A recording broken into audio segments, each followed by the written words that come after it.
Dear friends, आप लोगों को समय वेस्ट ना करते हुए मैं सीधे मुद्दे पर आती हूँ। फ्रेंड्स, अगर किसी बच्चे से ये पूछ लिया जाए कि न्यू ईयर कब होता है, वो फ़ौरन से कह देगा कि न्यू ईयर होता है 31 दिसंबर को, और वो घर में ज़िद भी करेगा कि इस न्यू ईयर को फेस्टिवल की तरह, त्यौहार की तरह मनाया जाए।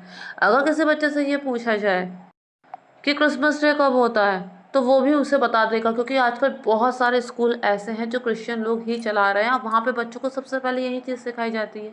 लेकिन अगर किसी बच्चे से पूछा जाए कि एकादशी कब होती है, तो शायद ही कोई बच्चा बता पाए।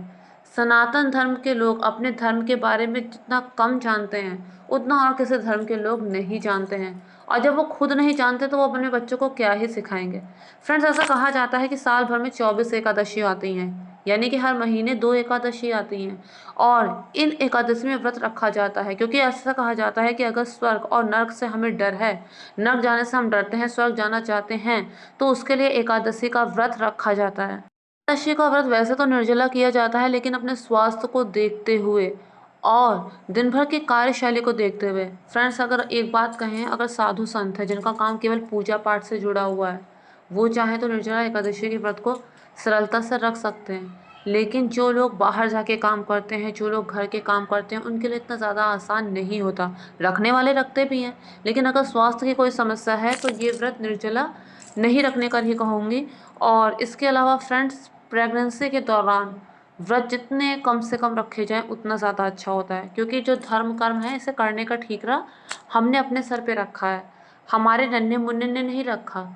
उसे इस समय सिर्फ भोजन की ज़रूरत है। हाँ, जब वो बड़ा होगा, आपके संस्कारों से प्रेरित होकर वो अच्छे काम करेगा, वो व्रत रखेगा, लेकिन अभी उसका समय व्रत रखने का नहीं आया है। तो जैसा कि मैं आपको बता रही थी कि 31 मई को निर्जला एकादशी है, भीमसेनी एकादशी है। क्या है इस एकादशी की महिमा? ये एकादशी क्यों मनाई जाती है? इसे भीमसेनी क्यों कहते हैं? फ्रेंड्स, ऐसा कहा जाता है कि एक बार महाबली भीम ने 5 पांडवों में से जो भीम थे, उन्होंने व्यास जी से एक प्रश्न किया। व्यास जी से अपने मन के कष्ट को बताया। क्या बताया? कि मैं पूजा पाठ तो कर सकता हूँ, मैं दान आदि भी कर सकता हूँ, मैं शास्त्रों के अनुरूप सब व्यवहार कर सकता हूँ, लेकिन मुझे व्रत रखने में बहुत मुश्किल आती है। मैं भूखा नहीं रह सकता, मुझसे भूख नहीं सहन होती।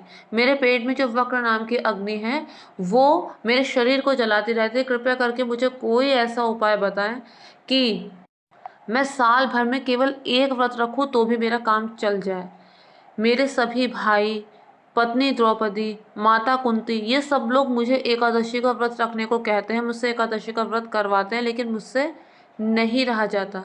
इस पर व्यास जी ने कहा कि अगर तुम स्वर्ग जाना चाहते हो और नर्क जाने से डरते हो, तो तुम्हें एकादशी का व्रत ज़रूर रखना चाहिए, और कोई उपाय नहीं है।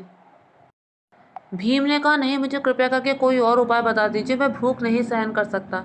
इस पर उन्होंने कहा कि जेठ मास की शुक्ल पक्ष की एकादशी को, जो निर्जला एकादशी आती है, उस एकादशी का व्रत करने से साल भर की एकादशियों का पुण्य मिलता है। अगर वो एकादशी तुम निर्जला कर लो तो तुम्हारी सब समस्याओं का हल हो जाएगा। तुम्हें साल में और किसी व्रत आदि को रखने की ज़रूरत नहीं पड़ेगी। भीमसेन ये बात सुनकर बहुत खुश हुए। उन्हीं के नाम से इस एकादशी का नाम भीमसेनी एकादशी पड़ा।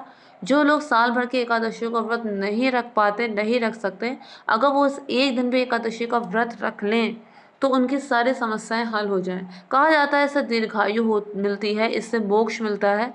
रखा तो इसे निर्जला ही जाता है, लेकिन आप फलाहार रख कर भी इसे रख सकते हैं। बस नमक और चावल का सेवन नहीं करना है, और भगवान विष्णु की दोनों वेला पूजा करनी है।